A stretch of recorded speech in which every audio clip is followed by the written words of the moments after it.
Welcome into the Cougar Tailgate, where BYU fandom lives. Here's your host, Lauren McLean.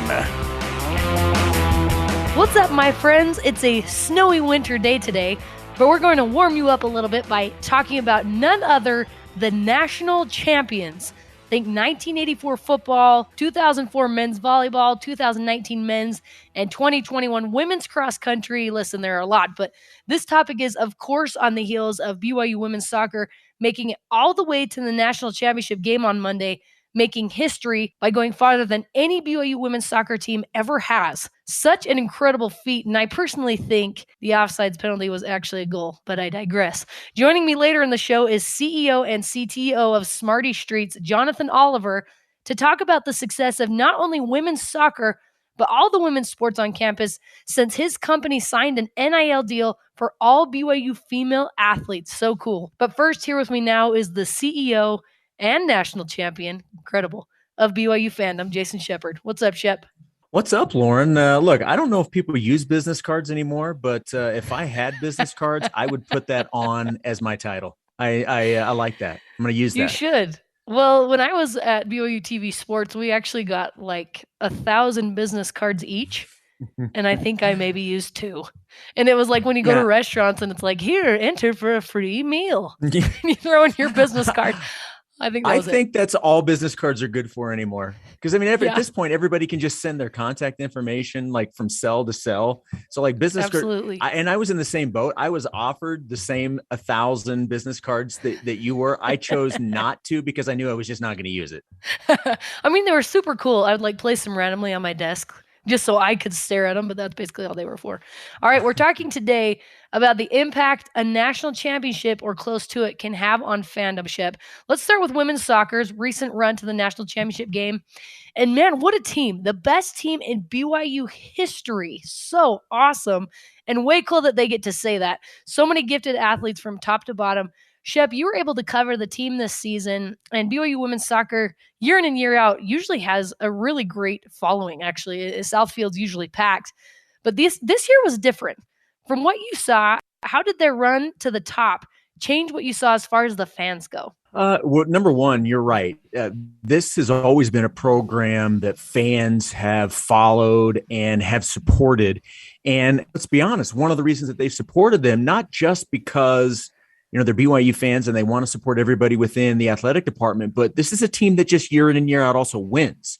And at the end of the day, that's what gets fans to pay attention, is if you can win. And that's what this soccer program does year in and year out. Head coach Jennifer Rockwood, built this program. There was not a program. She started it from scratch. And this year was her 27th year as the head coach of BYU women's soccer. And so she's seen everything you could see with this program, from its infancy to right now, the height of the program, coming one win away from winning a national championship. And I thought it was great that fans showed their appreciation. They packed Southfield, even for games that weren't against great opponents. And, the good thing is there weren't a ton of those, because most of the teams that BYU played this year, certainly in non-conference, were really good teams, but they showed their support all season long. And it just so happened that the national championship game and the Final Four was played in Santa Clara. Obviously, there's a lot of BYU fans because there's a large LDS community in the state of California.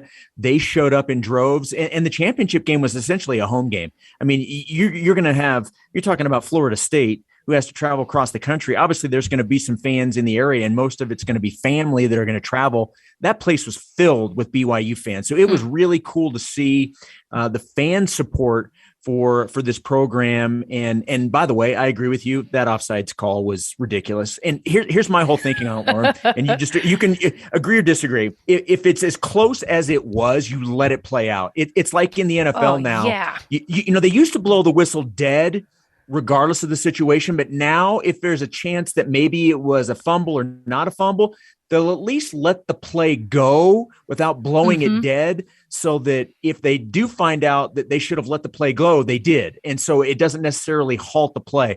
I think that offside call, which I hate offsides to begin with, I think they should have let it play out because it was so close. I don't think you blow the whistle when it's that close. Listen, I made both of my children cry because I screamed so loud when she kicked in that goal, and it was all for naught, Shep. It was all for naught. Yes. Oh my gosh. Yeah, we could dive into that, but it made me mad. To me, honestly, in my eyes, they won the national championship. That's how it should have been. But from my perspective, as far as the fandom goes with women's soccer this year and their run, there are people that I did not even think cared that I heard talking about women's soccer. And we're not talking even just about like students. I'm talking like old men in my neighborhood, or just these random people. I had a gal that doesn't even like sports reach out to me and ask if I wanted to come to a watch party for the national championship game. And I think it's really cool. So that's how I feel like that run to the national championship, there's just something so powerful about that phrase, the national championship. And when it's a team in your backyard, I just think everyone gets involved, and it creates generations of fans. And I think especially for little girls right now that are watching this women's soccer team, so cool. It means better recruits in the future, which will bring even more fans. So I just think national championships are so powerful. And you and I have had this conversation similar to this before. But I think the 1984 national championship football season led by Robbie Bosco changed BYU fandom forever. In fact, I saw a guy on Twitter show a picture. So the whole banter between University of Utah and BYU right now on who blah blah blah, who's going to the better bowl game. I'm not aware of it. Tell me more about Shep. this. I don't know if you've seen that. Let me enlighten you. No, but one of the BYU fans. So I almost said the Pac-12.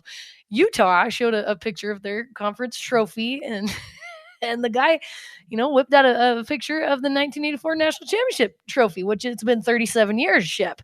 And the University of Utah guy pointed that out, like, dude, it's been almost 40 years since that happened, but it's still that powerful. So I think even if they were runner-ups to the national championship, I don't think Robbie Bosco would be a household name. I don't think Lavelle Edwards is seen as almost a holy figure for BYU fans. I don't think we'd hear about the year 1984, even a fraction of as much as we do now.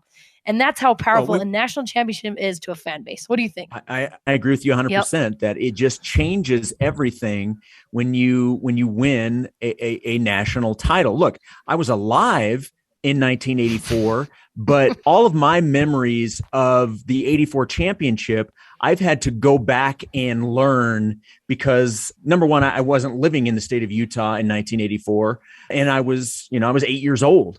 So it was a situation where, I all of my memories of it are going back and learning more about it. And then obviously in this job, it's part of BYU's history. So, you take it moving forward, but, I didn't live through it, but everybody knows what it is. And there's just something about it. I mean, look in professional sports where guys play their entire career, but the one thing they're missing is the national championship.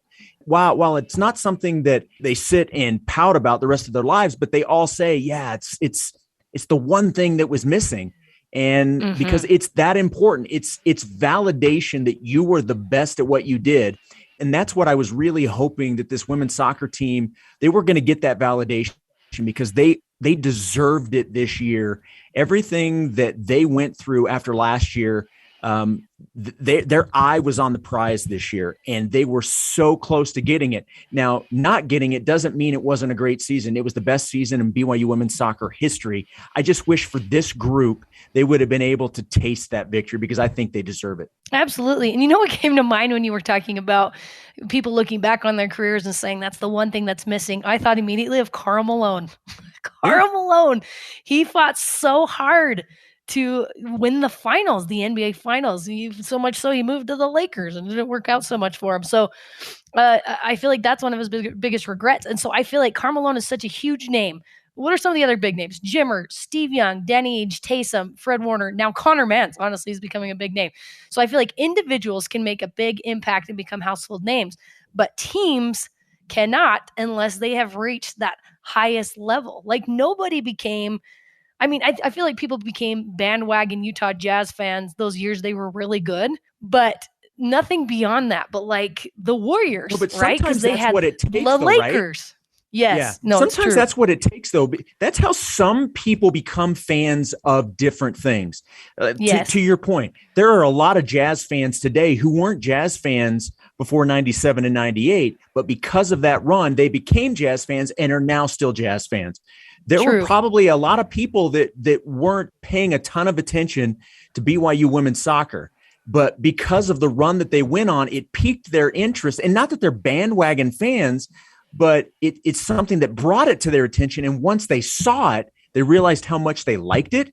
And now they're fans moving forward. So sometimes it actually takes that to bring the outliers in. And again, I don't mean that in a negative way, because, we're all fans of things and then not fans of other things.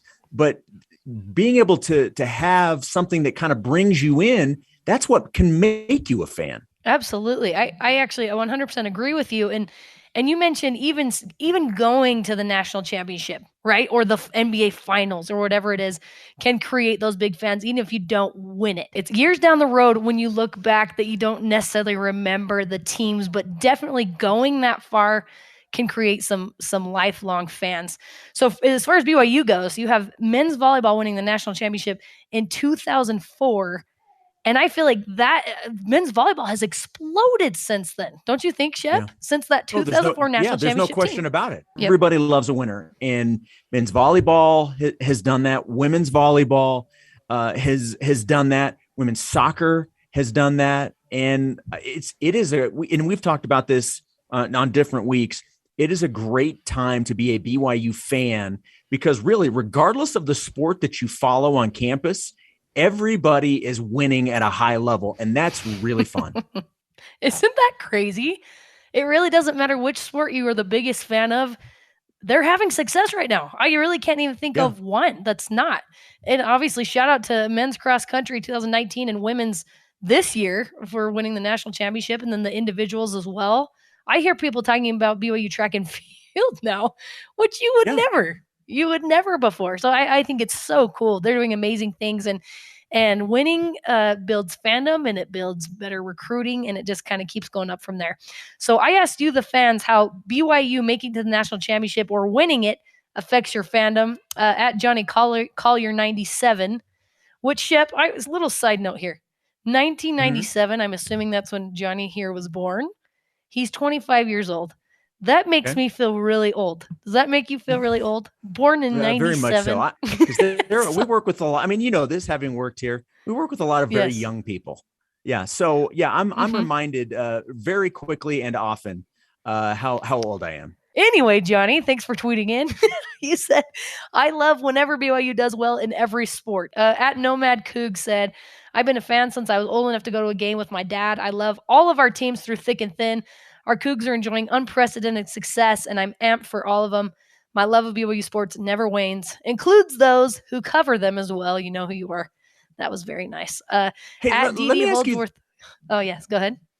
I was just going to say, because he mentioned, going back to his very first BYU experience. Do you remember your very first experience with BYU sports? Because I vividly remember mine. Do you remember yours?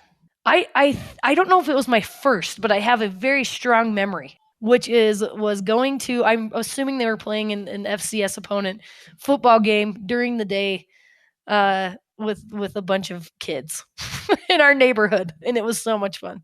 And I was probably like 7 years old. It was fantastic. So what was your first memory?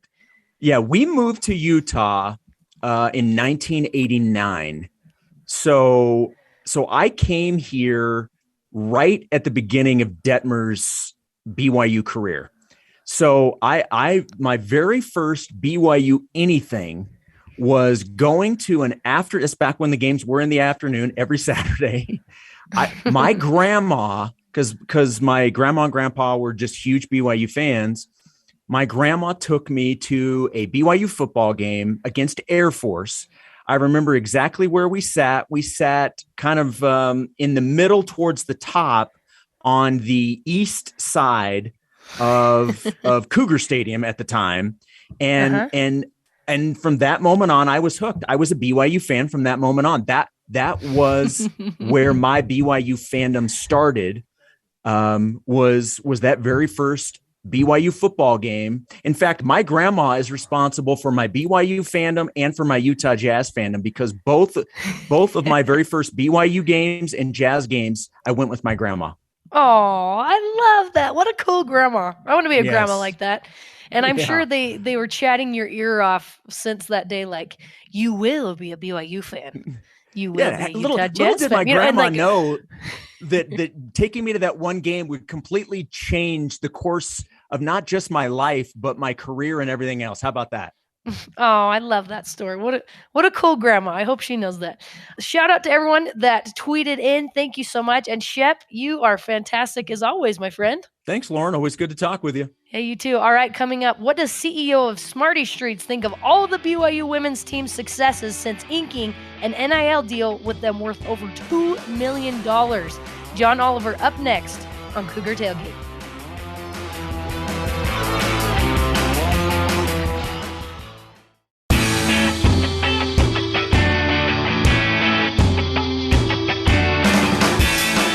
Welcome back to Cougar Tailgate. I'm Lauren McLean.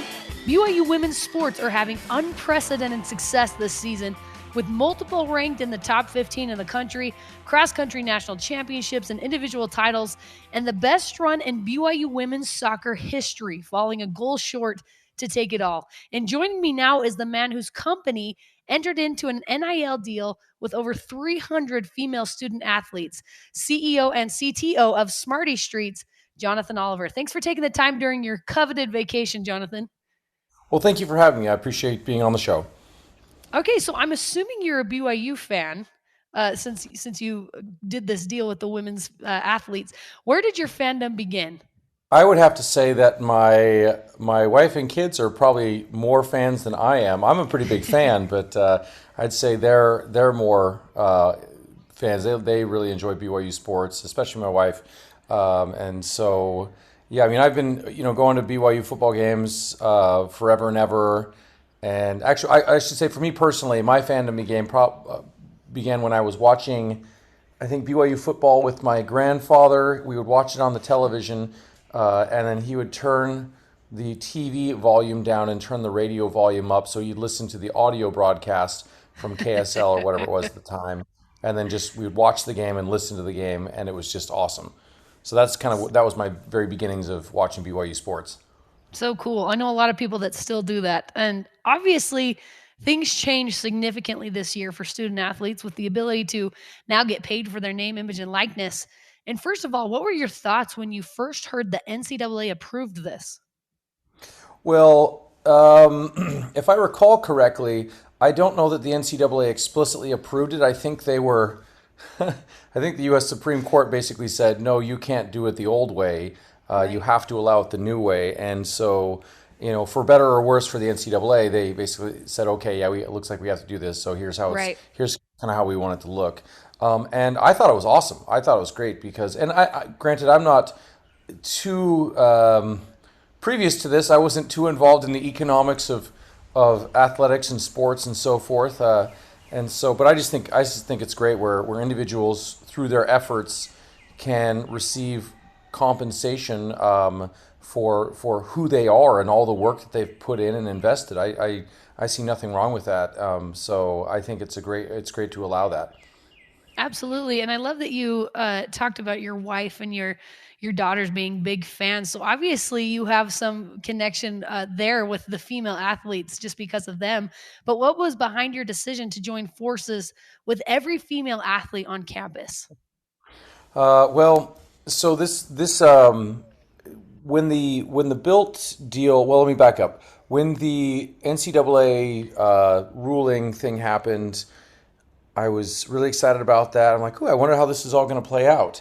And then, not long thereafter, it was only a few weeks thereafter that the Built Brands announced their deal with the football team, and I just thought that was amazing. I was like, "Wow, this is so great! Things are happening." And Nick Greer did a fantastic job, talking about how this can help each individual student athlete on the football team, including walk-ons, and I just loved it. I loved it. And as I was contemplating that, I had this thought which hit me, which was somebody should do that for all the female student athletes. And quite literally, the next thought that came into my mind was, you're going to be the one that does this for all the female student athletes. And then I had a reaction to this thought, which was like, oh, Uh, Me? Well, why me? Like, how could this, and I kind of like fought with the idea for a little bit, like, who am I and so forth. Because the Built brand deal actually makes a lot of sense on the surface. It's very easy and very obvious for people to understand because they have these bars as their primary product, which Right. was energy and so forth, and it makes a lot of sense. A hand in glove it fits like that. Whereas my product, the company I have, doesn't really have that like at first blush type of. It doesn't really quite fit. Even so, I decided, I'm like, you know what? It doesn't matter if it doesn't fit. We can still do this. And so we decided to move forward. I decided to move forward and make it happen. Well, I'm pretty sure every single BYU fan Googled Smarty Streets the second Yes. that you made that deal, Yeah, which is awesome for you. I know I did that. So have you had had some what really type good of traffic from reaction? that, and Good. we've had a lot of visibility, and that was part of the reason. That was Absolutely. among the reasons we did this. We're like, you know what, there is going to be some visibility. There's going to be, and we've had quite a few new customers from this and so forth, and we're optimistic that this will ultimately be a profitable venture. And that is the hope. But even at the same time, I've said this before, even if it isn't profitable and it was a risk, it was still worth it, and we it was the right thing to do. Well, I know a lot of female athletes feel very blessed by you. And so I'm so curious. I'm not sure which channels you go through, if it's Tom Holmoe, the athletic director, or how that works. But when you approached BYU about your idea, what was the type of reaction that you got? Great question. Well, my wife and I have a bit of a relationship with Coach Diljit Taylor of the cross country team and women's track team, and so we, approached her quietly and said, "Hey, what do you think? What does this look like?" So we kicked it around a little bit, and then we approached Tom Holmoe and said, "Hey, here's what we're thinking," and at the end of the day, the cool part about this is a deal that I have or Smarty has with each athlete independently, and BYU is there's certain things that they asked us to do just to follow certain protocols and procedures, or let me back up. There's certain bits of understanding they gave us about how to do this to make sure that we were compliant. So some education and so forth. But at the end of the day, this was very much an independent deal. So I didn't necessarily need the approval of the athletic department or the approval of the university. Mm-hmm. It was just something like where we didn't need a little bit of education to make sure we do things the right way and cross every T and dot every lowercase J. So that's something that I didn't really think about, that you literally are inking a deal with the individual athletes Yep. themselves for their likeness and image. So what's that been like working with the athletes? Have you had any kind of hands-on experience with that so far? At this level, no. I mean, 300 individuals. Like, Right. I mean, at Smarty, we have roughly 60 employees, and so that's it's pretty easy to manage individually. But when you start working with 300, it's a slightly different ball game, and so we have to elect. I don't even know what the right word is. It's not team captains. It's just individuals that we work with for groups of athletes. We say, okay, here's 1 to 2 individuals for every 10 to 20 people, and we work with that one or two persons individually, and then they work with the remaining 10 to 20 to help us like get messages out there to say, hey, please post this link on social media for us. Hey, we're hiring. Make sure you post this job description or job ad, whatever, on your social media. So stuff like that. So I'm working with 300. It's a different ballgame, like I said, and so we're still Mm-hmm. figuring it out, and at the same time, it's a lot of fun. Well, I feel like you picked a great time in BYU history, especially women's sports history, to do this. You have these incredible athletes, really wonderful teams. You have Michaela Coulihan, Shaylee Gonzalez, and Paisley Harding from women's basketball, who have these big personalities, huge followings. Honestly, Mhm. there's so much you could do with this. And the women have been extremely successful this year in almost every sport they've participated in. So, from your perspective, now working with these women, what's that been like for you to watch them have so much success?